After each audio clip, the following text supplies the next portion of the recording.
Sa buhay, minsan mahirap maging ikaw. Gustuhin mo man pero sila hindi maintindihan. Minsan sa tingin mo tama ka naman, pero sa paningin ng iba, mali ka. Walang ginawang tama, walang mapatunayan. Sa buhay, minsan malungkot, minsan masaya. Madalas nakakatakot, gusto mo na lang umiyak. Minsan kontento, minsan di sapat. Ang hirap maging sigurista. Ang hirap mag-isa.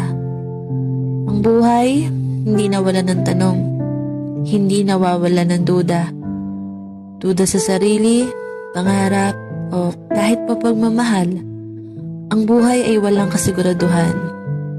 Pero sa totoo lang, sinasabi ko sa'yo, ang buhay ay napakaganda.